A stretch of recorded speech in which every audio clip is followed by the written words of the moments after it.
इनमें से ज्यादातर लोग लूटपाट और डकैती के लिए पहले भी पकड़े जा चुके थे और जेल की हवा भी खा चुके थे। इनके खिलाफ कई मामले दर्ज थे और कई मुकदमे भी चल रहे थे। इनमें से ज्यादातर अभी जेल के बाहर थे।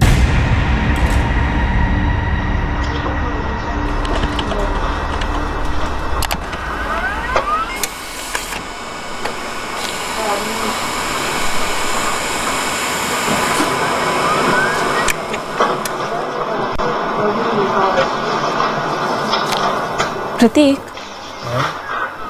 मुझे ये फोटोग्राफ भी अच्छी लग रही है प्रोजेक्ट के लिए। देखिए कौन सी? अच्छा, पर सब्जेक्ट पे नहीं जा रहा ना अंजलि, हमारा आर्टिकल साइड सीन पे नहीं है। Let's stick to the eateries, okay?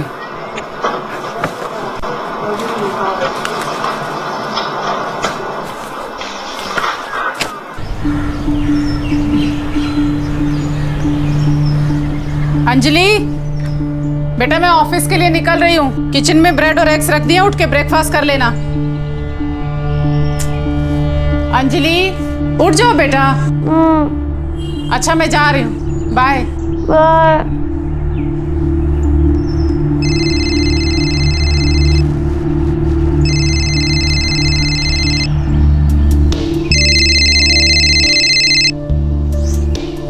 हाँ प्रतीक।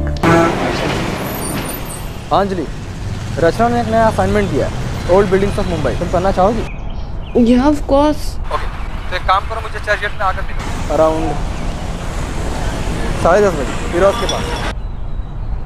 पर प्रतीक 8:30 बज चुके हैं। हाँ तो जल्दी करो। Okay, I be there as soon as possible.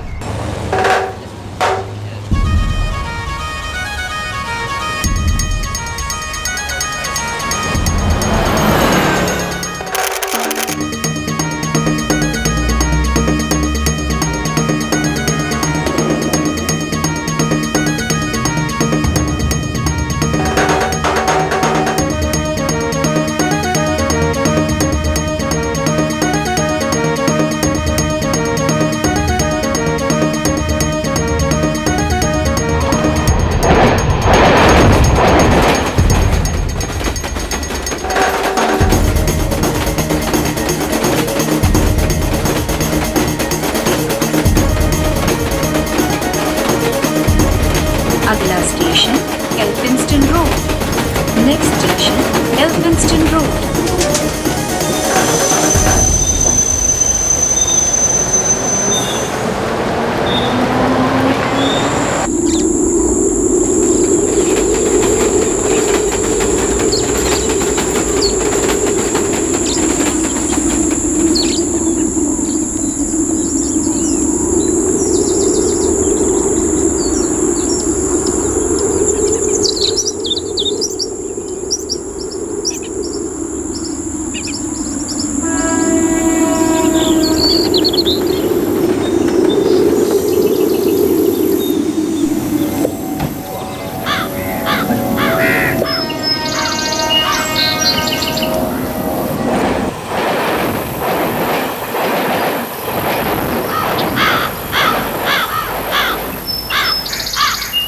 Excuse me, इस मिल का अच्छा व्यू कहाँ से मिलेगा?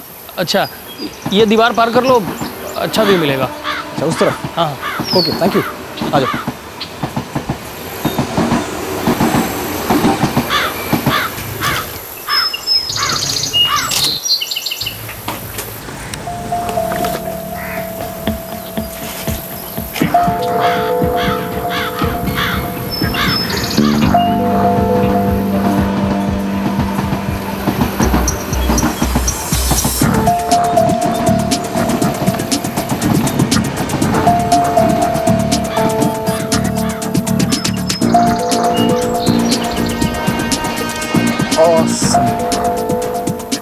प्रतीक चले, 6:15 हो गए। बस एक और।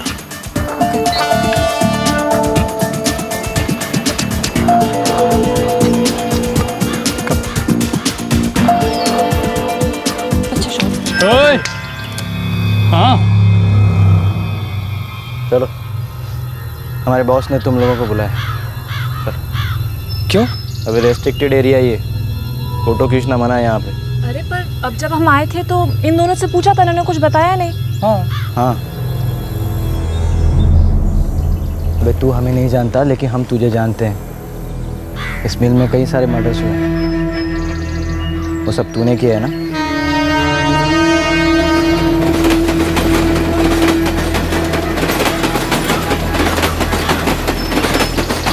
दो यंग मीडिया प्रोफेशनल्स अंजलि और प्रतीक को समझ में नहीं आ रहा था कि ये क्या हो रहा है। 3 लड़के उनका रास्ता रोककर खड़े थे और उनके इरादे भी नेक नहीं लग रहे थे। 25 दिन पहले भी इस बंद मिल के कंपाउंड में एक लड़का और एक लड़की आए थे।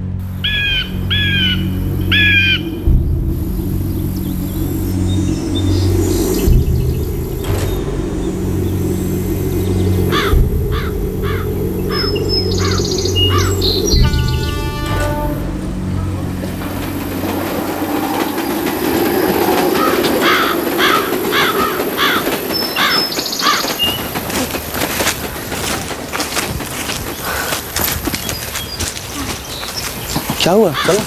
मैं थक गई हूँ। अरे बस इसे पार करते ही हम एल्फिंस्टन स्टेशन पहुंच जाएंगे।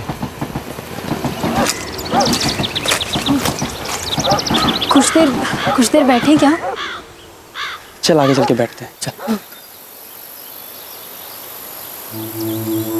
धीरज, हाँ? हम लोग हमेशा साथ रहेंगे ना? अरे ये भी कोई पूछने की बात है?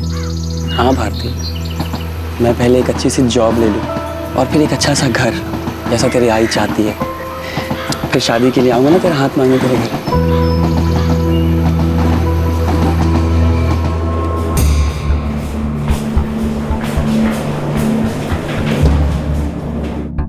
भारती निम्बाकर 21 साल की है, उसका फोन भी बंद है।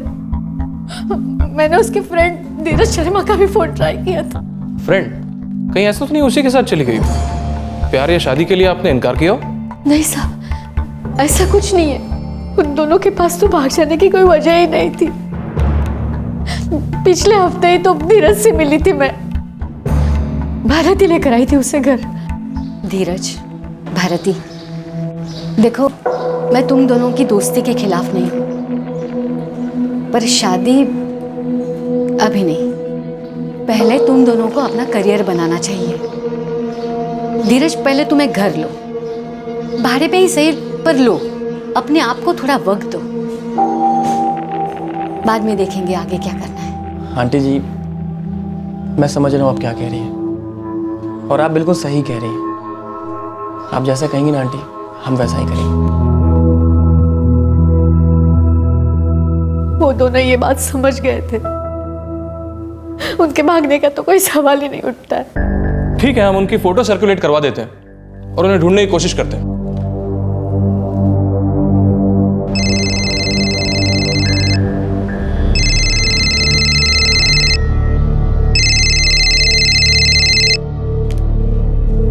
हेलो, आई भारती, कहाँ है तू? आई मैं बिहार में हूँ। तू मेरी चिंता मत कर। बिहार में क्या हुआ भारती? धीरज भी तेरे साथ है क्या? तू वहां क्यों चली गई? हाय, तू समझ ना। देख, मैं बिल्कुल ठीक हूँ। अभी मैं तुझे कुछ नहीं बता सकती। मैं तुझे बाद में फोन करूंगी। क्या हुआ? तू वहां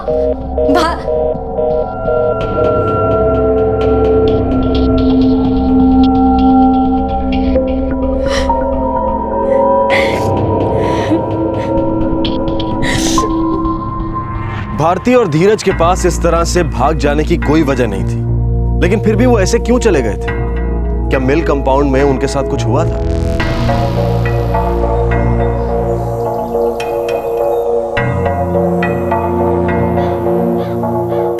और इस समय 2 मीडिया प्रोफेशनल्स अंजलि और प्रतीक एक मुश्किल परिस्थिति का सामना कर रहे थे। देखिए, आप लोगों की गलतफहमी है। यहाँ फोटो खींचना मना है। एक मिनट।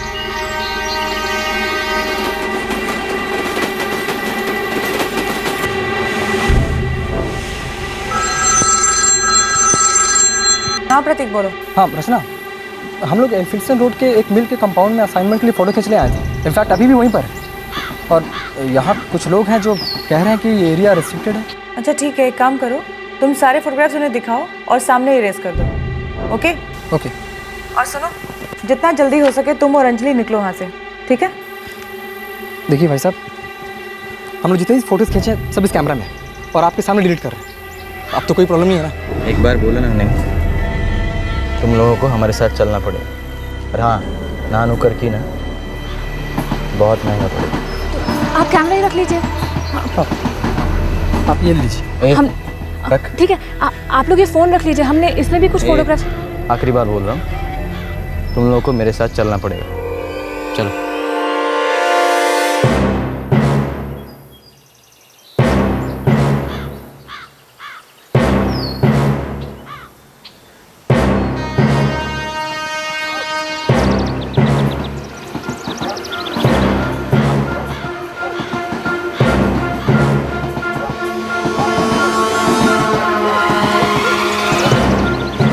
चल चल चल चल चल। ये देख। अरे ये क्या कर रहे हैं आप लोग? कैमरा देने का शौक था तुझे? इधर खड़ा हो जा। क्या कर रहा है? बोल। चलो बेल्ट निकालो।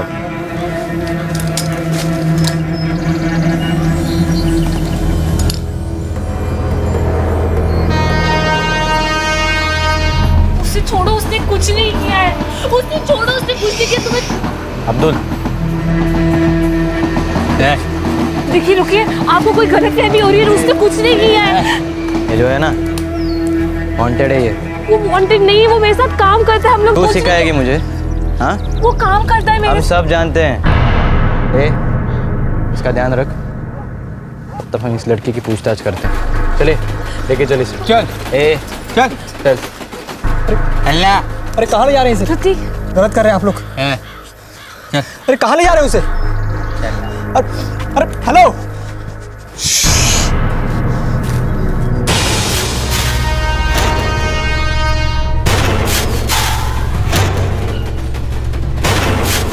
चल।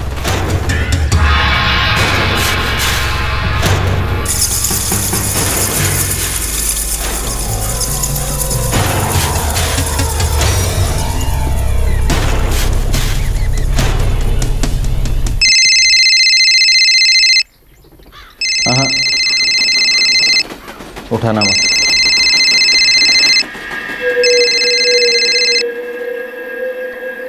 अब हम जो कहेंगे ना,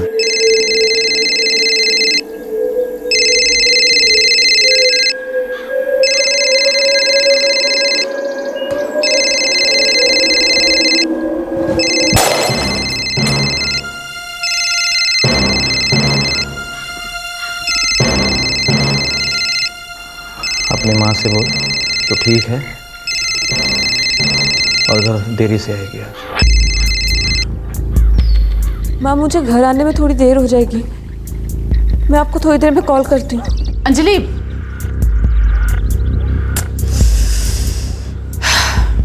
अब हम जो कहते हैं वो कर दीजिए।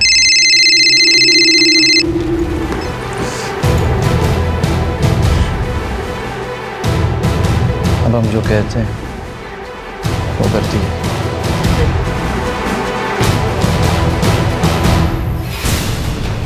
आ जाओ, पूछताछ चालू है।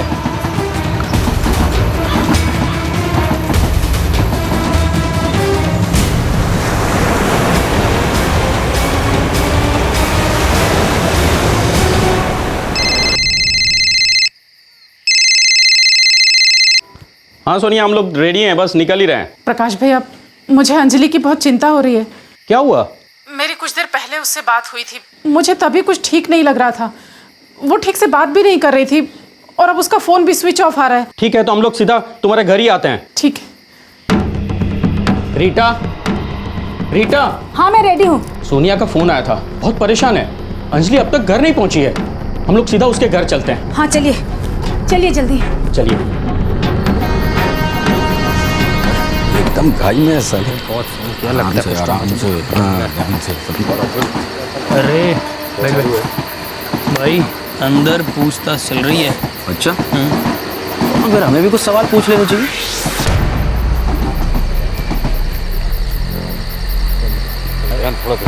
तब तक मैं इस लड़के को गलतफहमी हो रही है आप लोगों से, प्लीज समझो। तू चुप करता है या मैं कराऊं?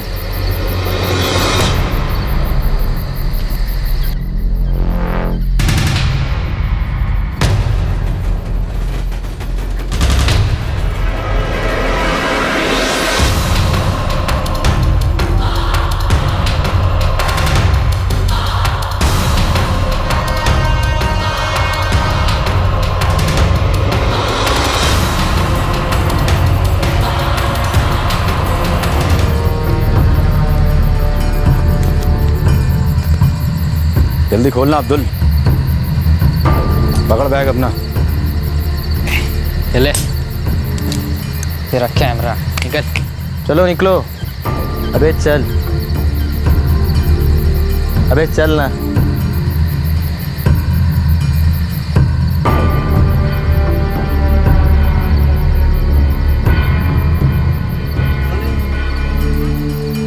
और हाँ, तुम दोनों एक बात कान खोल कर सुन लेना, अगर गलती से भी अपना मुंह खोला ना तो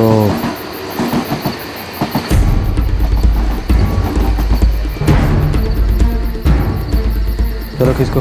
अबे चल।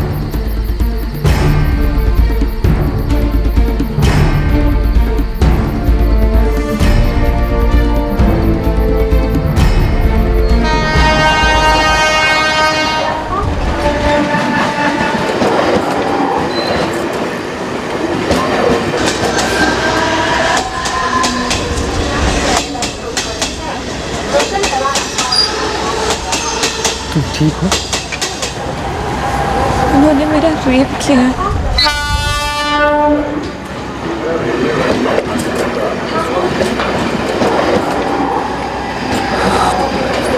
क्या मैं तुम्हें घर छोड़? मुझे हॉस्पिटल जाना है। श्योर।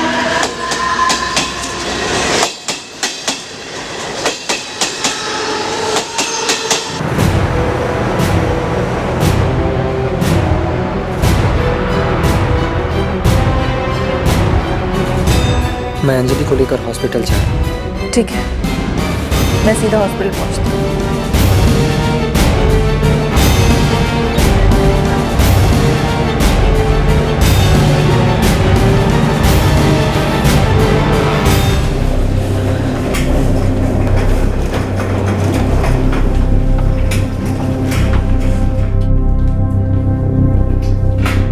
डॉक्टर, इस पर सेक्सुअल असॉल्ट हुआ।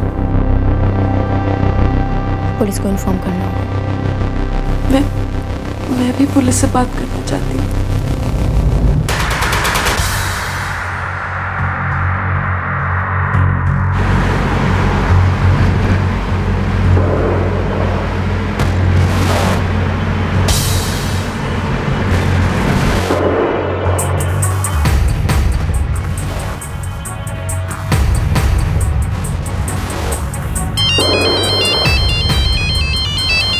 अंजलि का फोन है। हेलो अंजलि, बेटा कहाँ है तू? मम्मा, मम्मा मैं हॉस्पिटल में हूँ। हॉस्पिटल में क्या कर रही है? मम्मा, क्या कहा अंजलि ने? सोनिया, सोनिया, सोनिया संभालो अपने आप को। सोनिया, क्या हुआ? सोनिया बताओ। क्या हुआ सोनिया? सोनिया पानी लेके आइए। कुछ तो बता, क्या हुआ?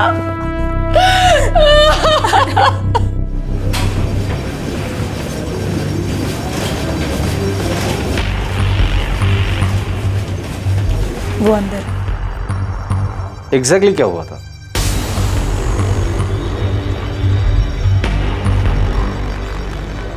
इस हैवानी घटना की खबर सोशल मीडिया के जरिए हर जगह फैल गई थी।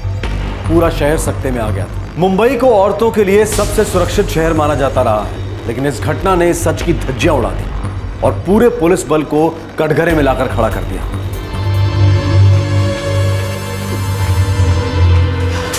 अंजलि कहाँ है? उसका मेडिकल चेकअप चल रहा है, थोड़ी देर में उसे वार्ड में शिफ्ट कर देंगे। आप बैठिए।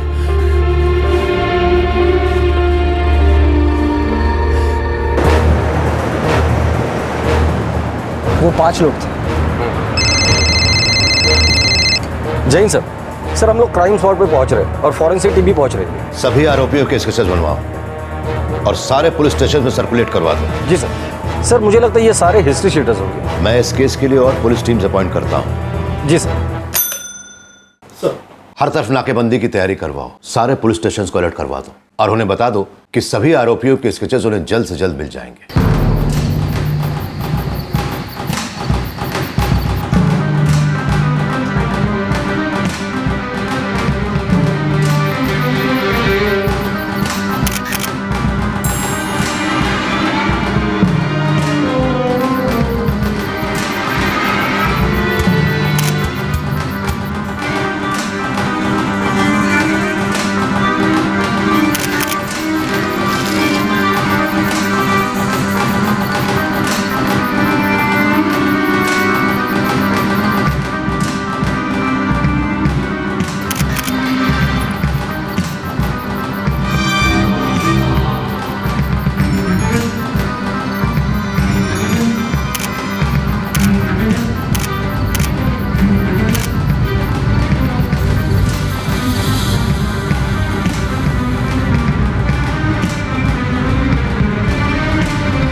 हमने उसके मेडिकल्स और शुरुआती जांच कर लिए हैं। उसे 48 घंटे के लिए यहाँ और निगरानी में रहना होगा। वो अभी ट्रॉमा में है।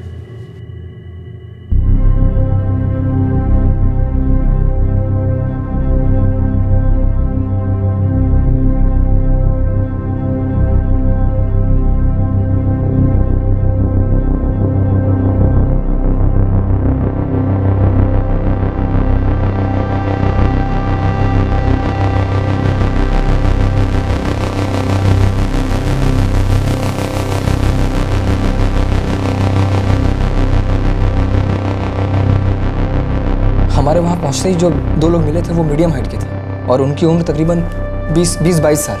आप एक एक करके उनका हुलिया बताइए। हाँ,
तकरीबन ऐसी शक्ल थी सर उनकी।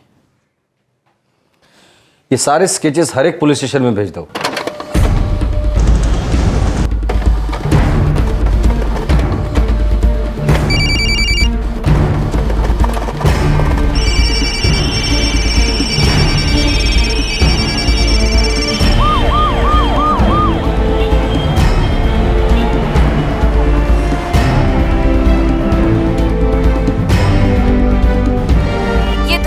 शाम को एक वीरान पड़ी मिल कंपाउंड में। क्या ये एक और निर्भया कांड है? हमें खबर मिली है कि लड़की की हालत गंभीर है। क्या मुंबई भी महिलाओं के लिए सुरक्षित नहीं रही?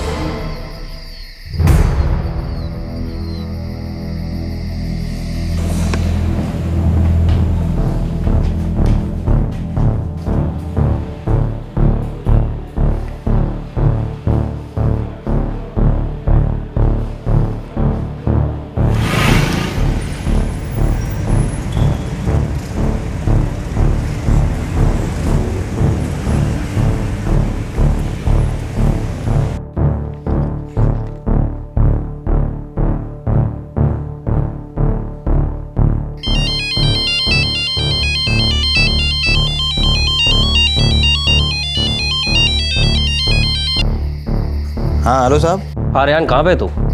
होली पे हूँ साहब। एक काम कर, थाने आ जा। क्या हुआ साहब? कुछ काम है, बताता हूँ, तू पहले आ तो जा। हाँ ठीक है साहब, आता हूँ।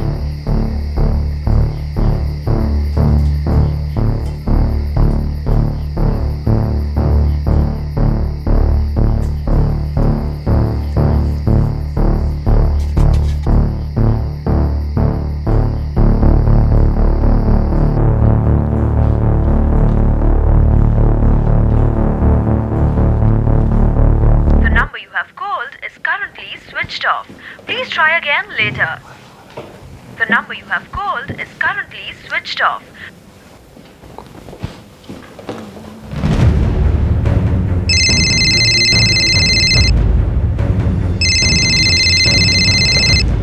नमस्कार, इंस्पेक्टर जोगलेकर बोलते हैं। जोगलेकर साहब, एक गलती हुई है। क्या हुआ?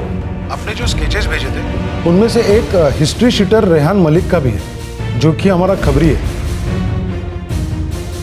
हमारा एक कांस्टेबल है राजेश परमार, उसने उसे पुलिस स्टेशन बुलवाया था। तो ये रेहान मलिक इस वक्त कहाँ है? उसका फोन तो बंद आ रहा है, लगता है उसे भनक लग गई है। क्या तुम्हें पता है वो कहाँ रहता है? जी सर। ठीक है, उसके घर जाओ उन्हें गिरफ्तार करने के लिए, और जितनी भी जानकारी मिलती है वो सब निकलवाओ। ये एक बहुत बड़ी गलती है। एक मुलजिम हमारी गिरफ्त में था, अगर हम उसे पकड़ लेते तो बाकी भी हमारे गिरफ्त में होते, लेकिन जो हो गया उसके लिए कोई कुछ नहीं कर सकता। पर 24 घंटे के अंदर मुझे ये पांचों के पांचों सलाखों के पीछे चाहिए, पूरी फोर्स लगा। और एक बात, जब तक ये पांचों हमारी गिरफ्त में नहीं आते तब तक कोई भी अपने घर नहीं जाएगा। Do you all get me? Sir.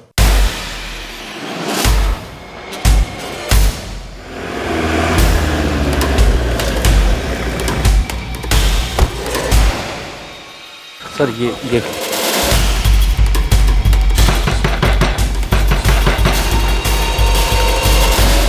Rehan कहाँ है? वो तो अभी बाहर गए।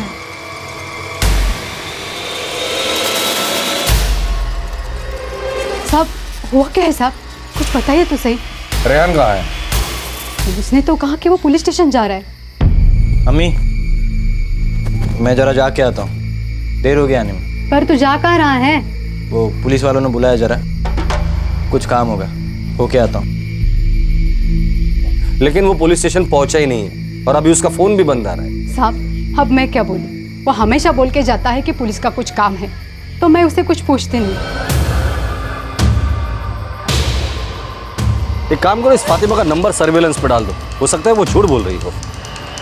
सर एक लड़का है प्रताप, वो ज़्यादातर रेहान मलिक के साथ ही रहता है, मैं जानता हूँ उसे।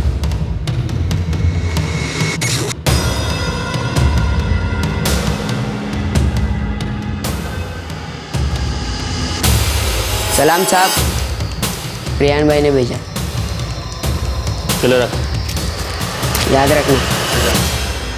ये प्रताप अभी कहाँ मिलेगा हमें? सर वो धोबी घाट के पास रेलवे यार्ड में सोता है।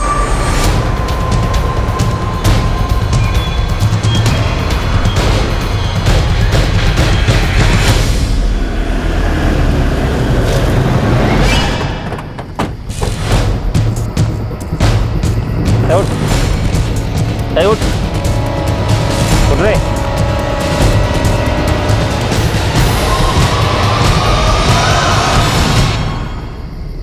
प्रताप, ये प्रताप है सब। प्रताप उठ उठ।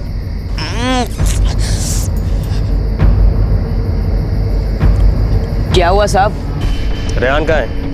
मुझे क्या मालूम, शाम को तो मिले थे। कहाँ मिले थे? पार्लर में।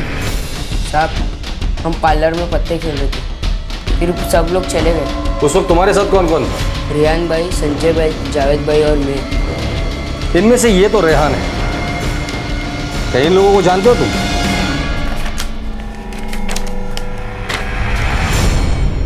साहब ये रेहान भाई है और ये संजय भाई, ये जावेद भाई, ये नजीब भाई और ये अब्दुल भाई। तुम इन सबको जानते हो? हाँ साहब, जब अब्दुल भाई का फ़ोन आया तब रेहान भाई निकले, फिर थोड़ी देर बाद संजय भाई और जावेद भाई निकले। पता इन लोगों ने घिनौना काम किया और ये लोग हमें किसी भी हालत में चाहिए। चल बोल, ये लोग कहाँ हैं? साहब हम पार्लर में पत्ते खेल रहे थे, रेहान भाई, संजय भाई, जावेद भाई और मैं।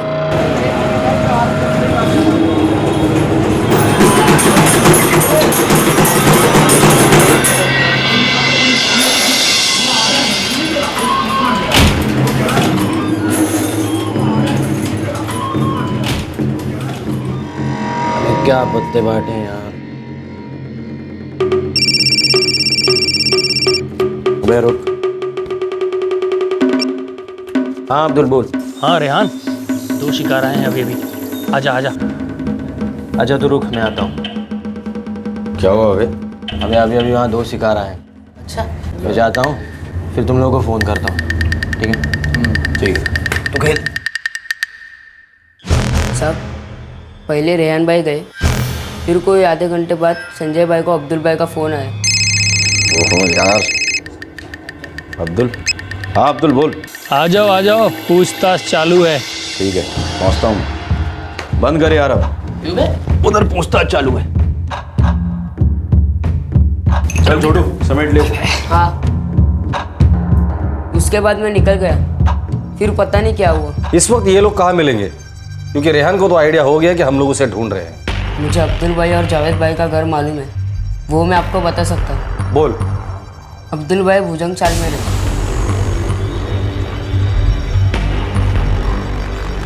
और जावेद भाई रागदेवी चाल में रहते हैं। इन सब के एड्रेस लिख लो और पकड़ लो इन्हें, लेकिन ध्यान रहे इस लड़के के बारे में इन्हें पता नहीं चलना चाहिए। सर, ये पता चल चुका था कि वो आरोपी कौन है, वो कहां मिलेंगे ये भी पता चल चुका था। अब सवाल ये था कि क्या अब वो वहां मिलेंगे।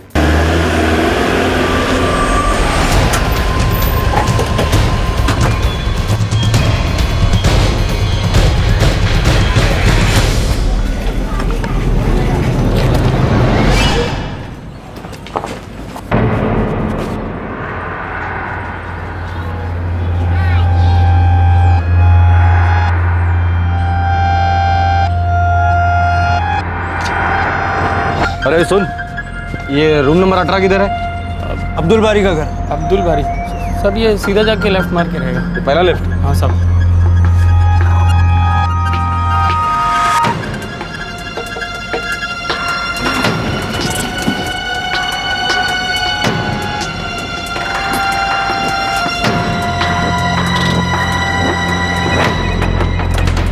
अरे अब्दुल बारी किधर है? वो तो भी 5 मिनट पहले निकला इधर।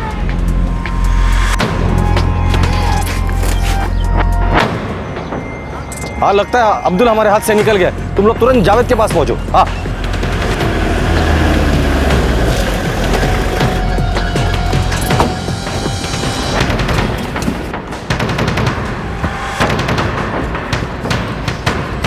जावेद कहाँ रहता है?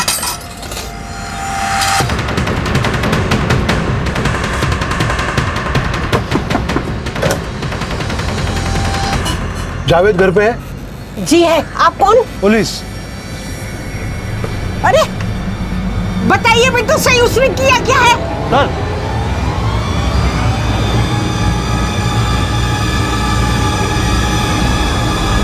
ये देखिए सर।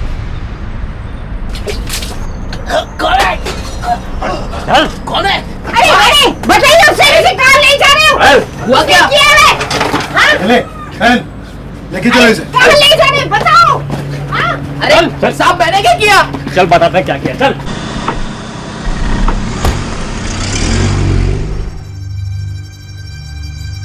रेहान, संजय, अब्दुल और नजीब कहाँ हैं? मुझे पता नहीं साहब। कल शाम को तुम 5 लोग मिल के कंपाउंड में थे कि नहीं? थे कि नहीं? जी साहब। वहाँ एक लड़की का रेप किया। नहीं साहब, मैंने कुछ नहीं किया। जो कुछ भी किया वो लोग ने किया। वो लोग किधर है? मुझे नहीं पता साहब। वो रेहान भाई को पता चल गया था कि लड़की ने कंप्लेंट कर दिया है, पुलिस सबको ढूंढ रही है। मैं घर आ गया, संजय थाने के बाहर देख रहा था कि पुलिस किधर जाती है।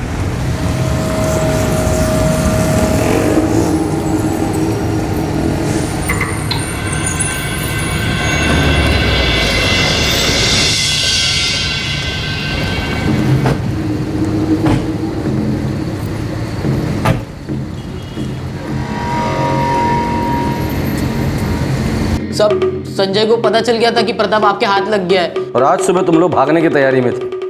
तू कैसे रह गया रे? वो मुझे बहुत नींद आ रही थी, ज्यादा सो गया। रेहान, अब्दुल, संजय और नजीब, चारों के नंबर दे। वो तो मेरे मोबाइल में है। सर सबके नंबर मिल गए। ये सारे नंबर सर्विलेंस पे डाल दो और इनके जितने भी कॉन्टैक्ट्स हैं सबको हिरासत में ले लो। सर।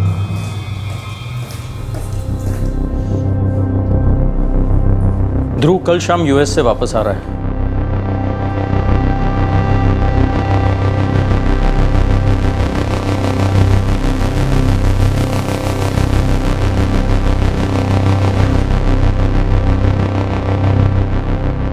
उनमें से एक पकड़ा जा चुका है। मुझे आइडेंटिफिकेशन के लिए बुलाया गया है और पुलिस कह रही है कि बहुत ही जल्द बाकी भी पकड़े जाएंगे। इस जावेद का बयान ले लो, बाकी सारे आरोपियों के स्केचेस और डिटेल्स हर जगह फ्लैश कर दो। जैसे भी हो इन्हें इनके बिल से बाहर निकालना है।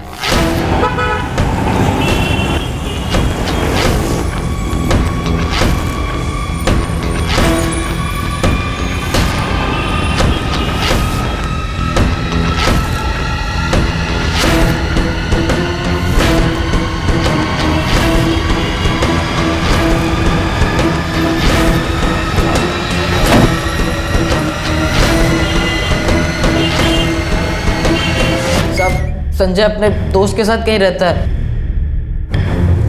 लेकिन उसका परिवार मीरा रोड में रहता है। मीरा रोड में किधर?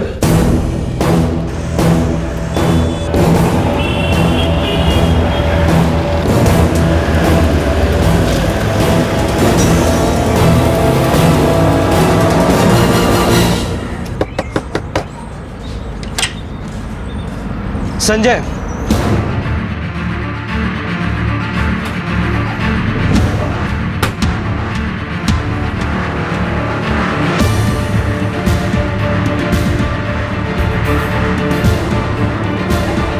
संजय तो यहाँ बहुत कम आता है। साहब हमने उससे सब रिश्ता तोड़ दिया है, और अब उसने क्या किया है?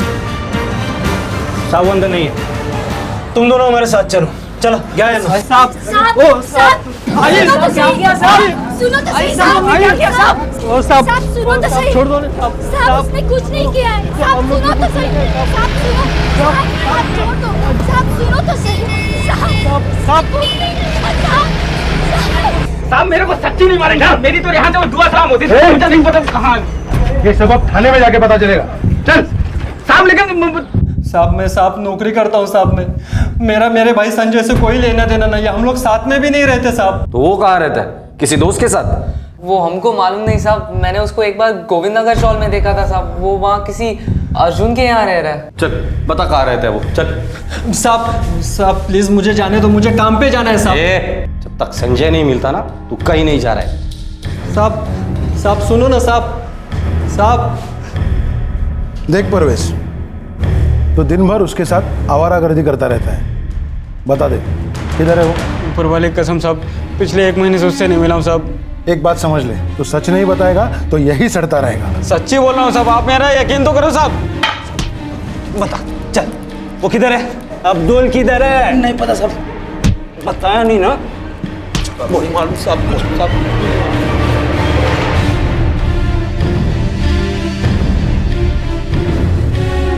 अगर संजय, अब्दुल, नजीब और रेहान ये चारों हमारे हाथ नहीं लगे ना तो सबके सब मरोगे।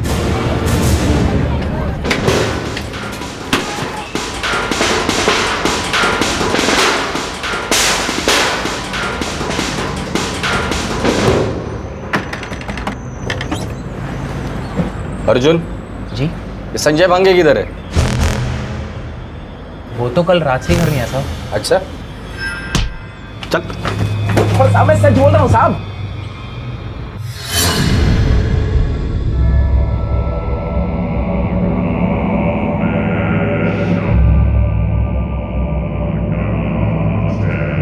हाँ सर, ये वही लड़का है जो फ़ोन करने के बाद आया था।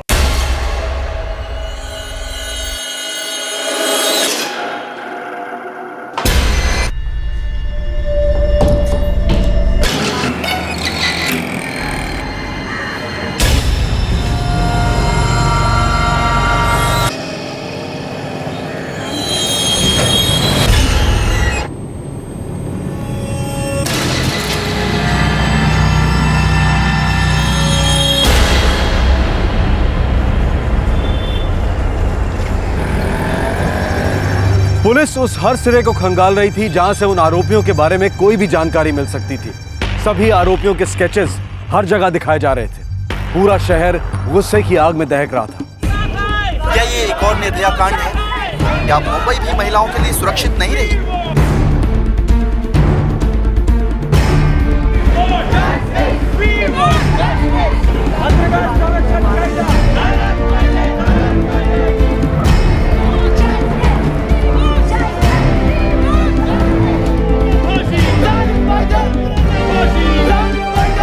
और शहर से कहीं बहुत दूर भारती ने उन स्केचेस को देखा। वो अंजलि के साथ हुए घिनौने अपराध से 25 दिन पहले ही वहां से भाग गई थी। मुंबई पुलिस इन अपराधियों की तलाश में है। रेहान मलिक, संजय भांगे, अब्दुल बारी और नजीब जब्बार। किसी भी व्यक्ति को इन आरोपियों के बारे में कोई भी जानकारी मिले तो तुरंत के रोड पुलिस स्टेशन से संपर्क करें। 444 555 666।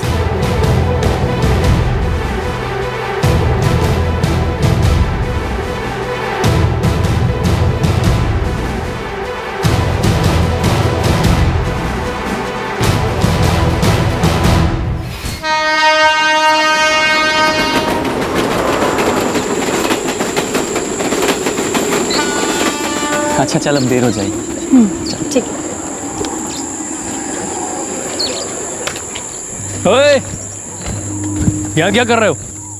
स्टेशन जा रहे थे तो थोड़ी देर के लिए यहाँ रुक गए। ओह, तो तू वही आदमी है ना जिस कंपाउंड में सारे मर्डर कर रहा था? हाँ? अरे क्या कह रहे हैं आप? सुन, कुछ सवाल पूछने हैं। देखिए, आप लोगों को गलतफहमी हुई है।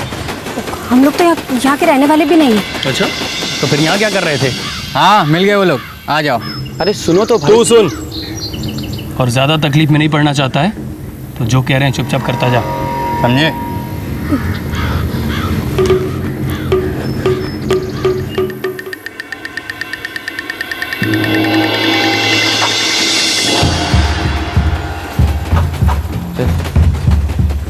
जल्दी से कपड़े पहन ले चल।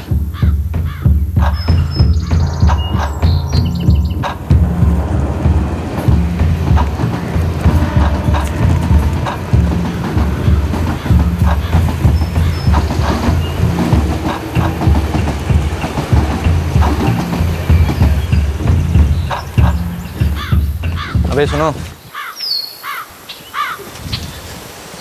देख किसी को कुछ बोलना मत, वरना बहुत भारी पड़ेगा दोनों को। और तेरी तो फोटो भी है हमारे पास।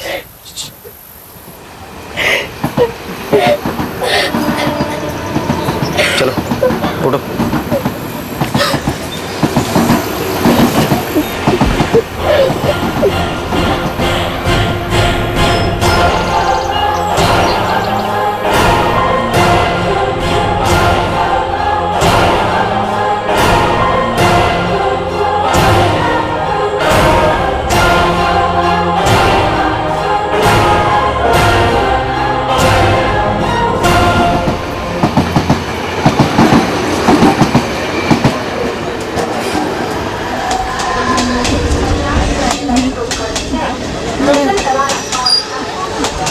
मैं घर नहीं जाऊंगी,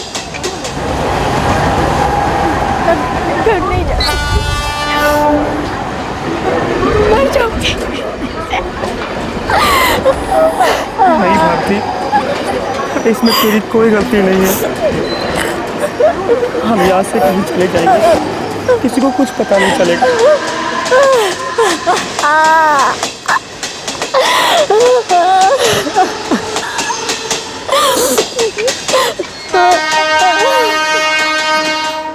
ये तो वही लोग हैं। उन्होंने एक और लड़की को अपना शिकार बनाया। धीरज, वापस चलते, मुझे और चुप नहीं बैठना है। चलो धीरज।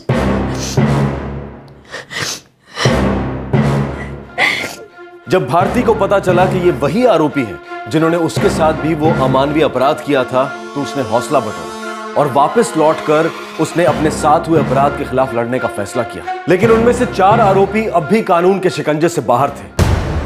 साहब, संजय भांगे आपको मिल जाएगा। किधर? नाके पे एक वीडियो पार्लर है, 2 दिन से वहीं छुपा हुआ।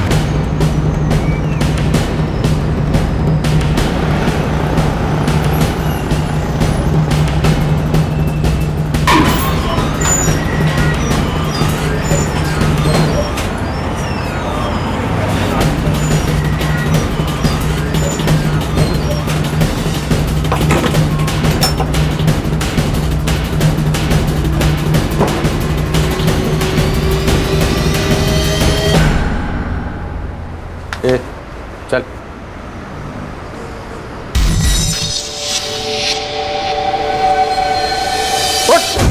उठ साले।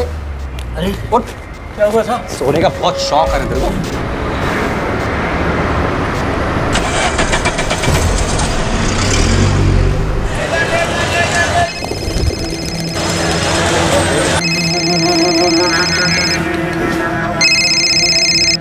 शकील बोल।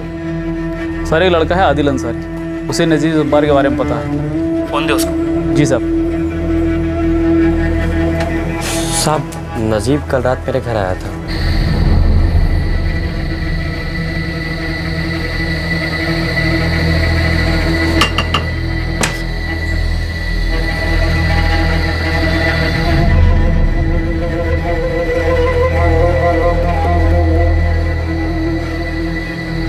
भाई नजीब, क्या किया है तूने?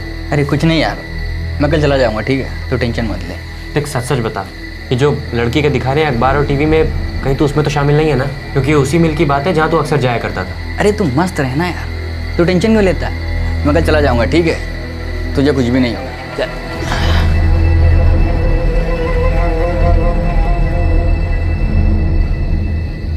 साहब वो सुबह होते ही निकल गया था। इधर कहाँ गया वो? थाने गया है, उधर उसकी बहन का घर है।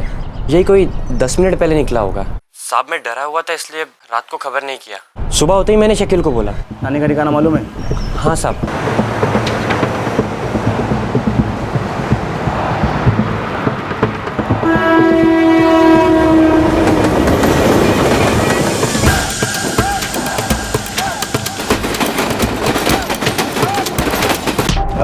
नहीं पता साहब, टांग तोड़ के हाथ में दे दूंगा। बोल, अब्दुल और रेहान कहाँ हैं? साहब रेहान का तो उसकी माँ को पता होगा, मुझे कैसे पता होगा साहब? नजीब जब्बार का? मुझे नहीं पता साहब। 27 की रात को पुलिस थाने के बाहर तू निगरानी रख रहा था, तूने ही सबको अलर्ट किया ना? उस दिन मैं थाने से निकलने के बाद साहब अब्दुल से मिला था साहब। अरे अब्दुल, अब्दुल यार पुलिस बहुत बुरी तरीके से पीछे पड़ी है यार। साला रेहान का फोन भी ऑफ आ रहा है। अभी घर जाना ठीक नहीं है, पुलिस किसी समय इधर पहुंच जाएगी यार। एक काम करते हैं, किसी भीड़ वाले इलाके में चलते हैं, उधर पुलिस का हमें ढूंढना मुश्किल होगा। इधर चले यार, ये अंदर से रास्ता है, चल निकल यार, चल चल।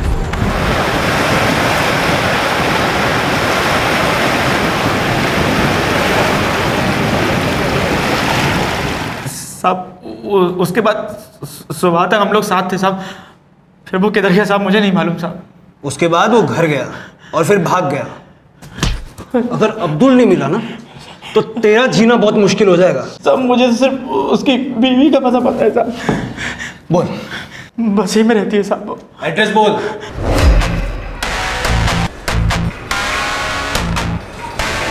मोहरा साहब, नजीब की बहन का घर ये आगे सर। ये रहा साहब, ये घर।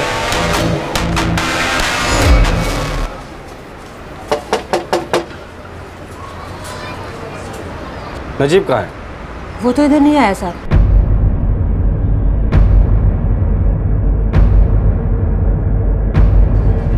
वो अंदर नहीं। बोल। ध्यान रखिए ये औरत किसी भी कॉल का रिप्लाई न कर पाए और तुम यही रहना।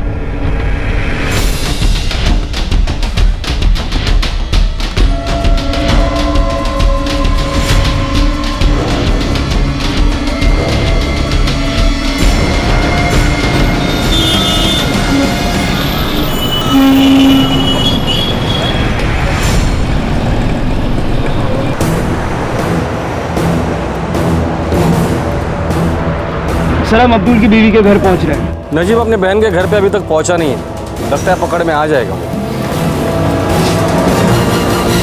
सर हम रेहान की मां फातिमा पर निगरानी रख रहे हैं। उसे लगातार अलग अलग पीसीओ से फोन आ रहे हैं सर। ये फातिमा हमसे जरूर कुछ छुपा रही है। चलो इसे उठा लेते हैं।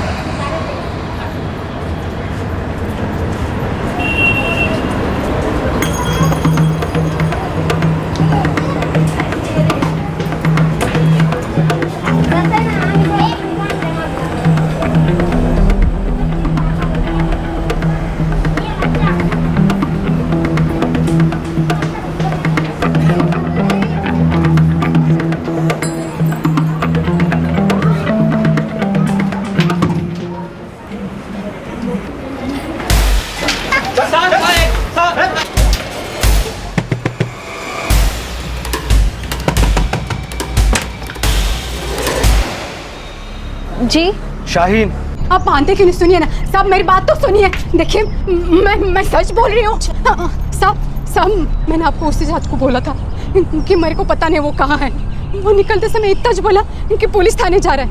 मैं सच्ची बोल रही हूँ साहब। आप मानते क्यों नहीं? अरे चलो, मैं सच बोल रही हूँ।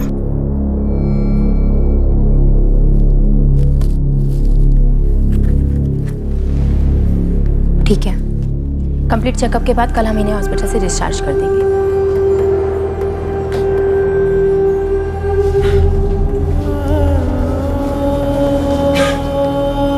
अंजलि बेटा, तुम ठीक हो ना? हाँ माँ, अब मैं ठीक हूँ। पर तब मैं बहुत डर गई थी। अंजलि तुमने बहुत बहादुरी दिखाई बेटा, इसी तरह तुम्हें आगे भी स्ट्रांग रहना है। अंजलि, घबराने की अब कोई ज़रूरत नहीं, हम सब तुम्हारे साथ हैं।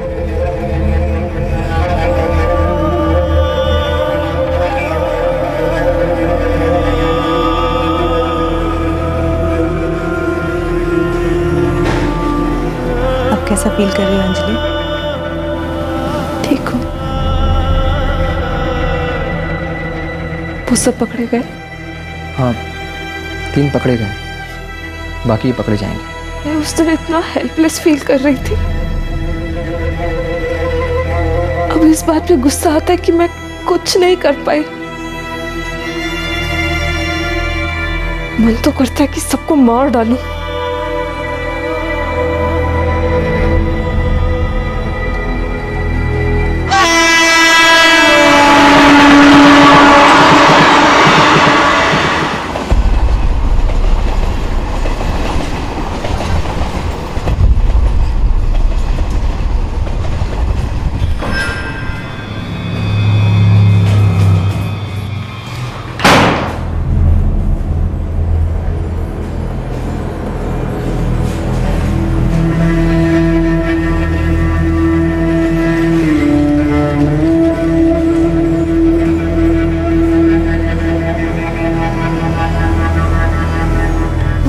मैं सच बोल रही सब, मेरे पे विश्वास कीजिए सब, मैं सच बोल रही है सब। फातिमा, जब तक रिहान नहीं मिल जाता तुम अंदर ही रहोगी। लेके जाओ इसे। सब अब कितने बार बोलूं साहब, मेरे को कुछ नहीं पता। रुको, फोन लो उसका। लैंडलाइन नंबर सर, पक्का किसी पब्लिक बूथ से होगा। बात करो, स्पीकर फोन ऑन कर। हेलो अम्मी। हाँ बेटा। वो पुलिस आई थी क्या घर पे? ना बेटा। ठीक है, मैं तुझे शाम को फिर फोन करता हूँ। ठीक है। फातिमा, रेहान कहाँ है बता दे, वरना तुम्हारा जीना मुश्किल कर देंगे हम लोग। साहब, वो अस्पताल में किसी वेटिंग रूम में 2 दिन से वो वही है। कौन सा हॉस्पिटल? सर, दिल्ली पुलिस कल रेलवे स्टेशन पर पहुंच जाएगी। अब्दुल बारी दिल्ली मुंबई एक्सप्रेस से निकला है। गुड, कल तक सारे आरोपी हमारी कस्टडी में होंगे।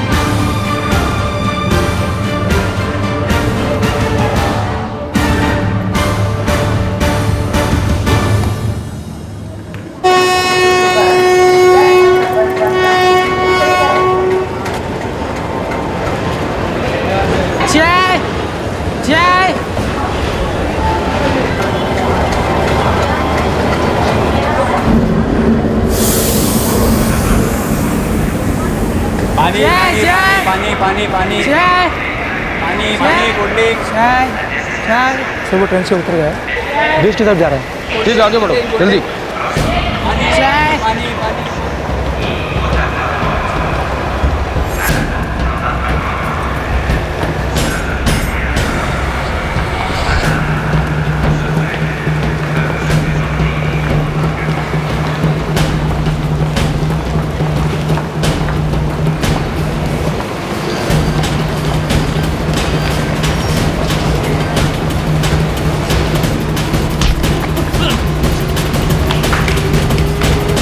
सर, अब्दुल बारी पकड़ा गया है, कल तक वो हमारी कस्टडी में होगा। वेरी गुड, अब सब हमारे कस्टडी में।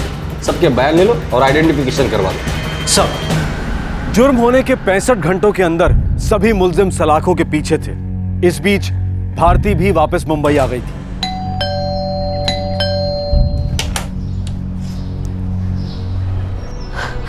भारती,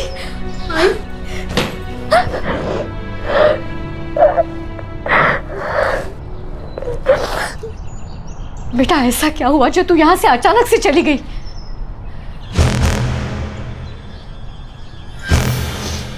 भारती तुम ऐसे कहाँ चली गई थी? सर उस दिन घर जाते वक्त मेरे साथ कुछ हुआ था। क्या हुआ था? मैं धीरज के साथ इनके रास्ते से रेलवे स्टेशन की तरफ जा रही थी और थोड़ी देर के लिए वहीं रुक गए।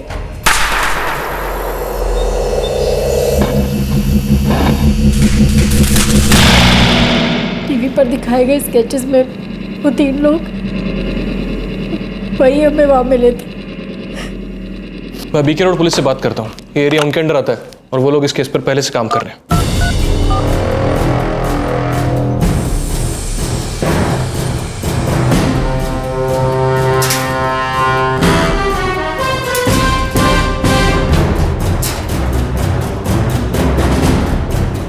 3 अक्टूबर को और एक लड़की के साथ तुम लोगों ने यही हरकत की। कौन कौन था वह? 3 लोगों को तो लड़की ने पहचान लिया है, 2 लोग और थे। कौन थे वो? साहब मैं नहीं था साहब। मैं भी नहीं था।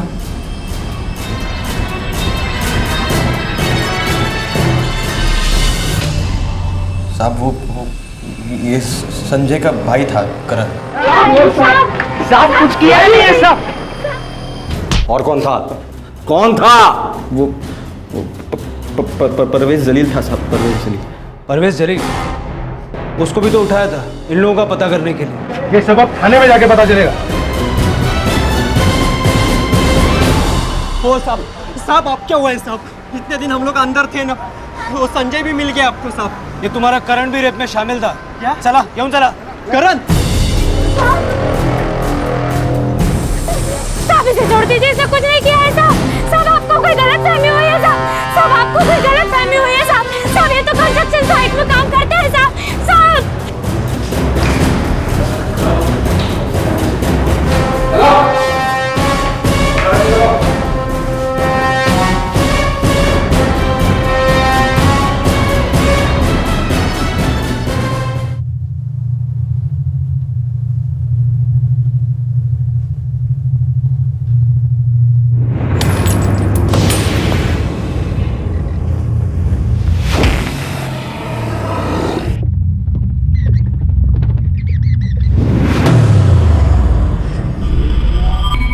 तीसरा, चौथा, छठा, 8वां और 9वां।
अंजलि और भारती दोनों के आरोपियों में एक एक नाबालिग था।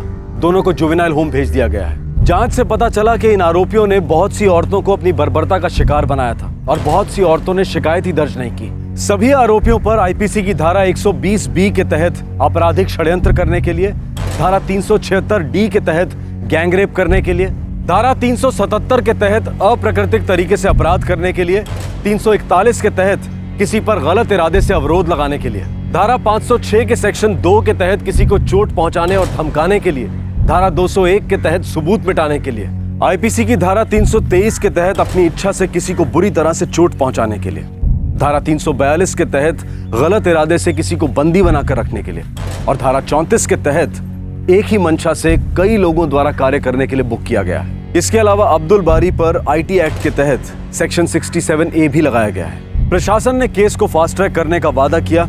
चार्जशीट फाइल कर दी गई थी और 2 महीने के अंदर केस का ट्रायल भी शुरू हो गया।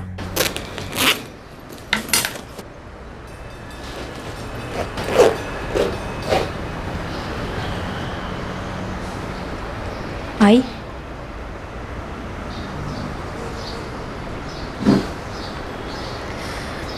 डरना मत बेटा, कुछ सवाल तुम्हें जरूर परेशान करेंगे, पर हिम्मत रखना। हाँ आई, अब नहीं डरूंगी।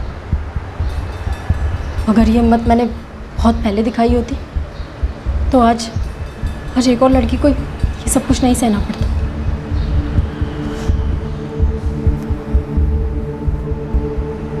भैया मैं रेडी हूँ। अंजलि, सब ठीक हो जाएगा। हाँ, तो बी स्ट्रॉन्ग। हाँ, तुम आप रेडी हो? हाँ बेटा। चलिए। बेटा मैं तो बहुत डर गई थी, पर मैं जानती हूँ कि मेरी बेटी बहुत बहादुर है। माँ, जो मेरे साथ हुआ ना, कई लड़कियों के साथ हुआ होगा। मुझे सिर्फ इस बात की खुशी है कि आपको मुजरिमों को सजा मिल रही है।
हमारी पार्टी समाज में महिलाओं की स्थिति सुधारने, उन्हें ताकत देने और उनके अधिकारों के लिए काम करती है।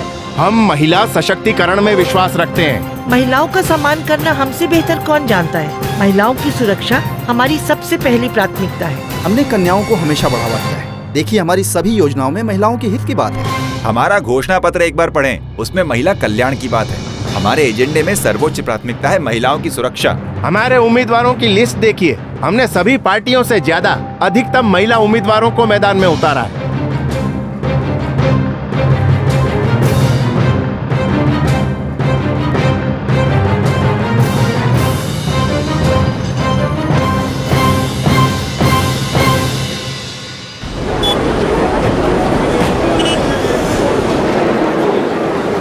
भारती निम्बालकर केस में अदालत चारों अभियुक्त रेहान मलिक, परवेज जलील, अब्दुल बारी और नजीब जब्बार को आजीवन कारावास की सजा सुनाती है।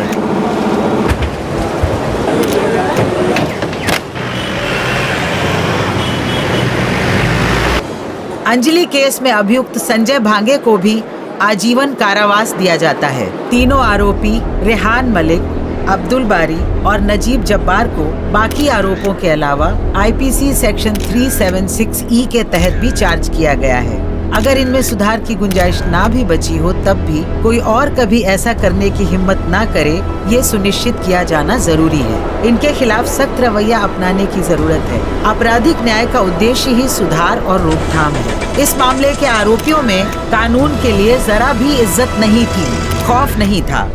मामले के तथ्यों से लगता है इनमें अब सुधार की कोई संभावना नहीं है। लिहाजा ये अदालत रेहान मलिक, अब्दुल बारी और नजीब जब्बार को सजाए मौत का हुक्म सुनाती है। – 2012 में दिल्ली गैंगरेप के बाद 2013 में क्रिमिनल लॉ अमेंडमेंट एक्ट ने आईपीसी की धारा 376E बनाई।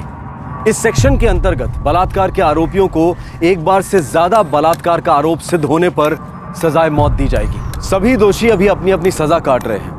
सेशन कोर्ट के इस फैसले के खिलाफ उच्च न्यायालय में अपील की जा सकती है। दोनों नाबालिगों का केस अभी कोर्ट में आना बाकी है। सभी दोषियों के परिवार वालों ने सामाजिक बहिष्कार का सामना किया। कई परिवारों ने शहर में अपने घर बदल लिए, कईयों ने तो शहर ही बदल लिए और कई अब भी अपनी रोजी रोटी की जद्दोजहद में लगे हैं। हम उनकी इस हालत से सहानुभूति रखते हैं। उन मुजरिमों ने जो भी किया उसमें उनके परिवार वालों की कोई गलती नहीं। दोनों बहादुर लड़कियां अपनी जिंदगी में आगे बढ़ रही हैं। हम उनकी हिम्मत को सलाम करते हैं और उनकी सलामती और अच्छे भविष्य की कामना करते हैं। इस तरह के जघन्य अपराध के लिए सिर्फ सामाजिक परिस्थितियों को दोष देना सही नहीं है।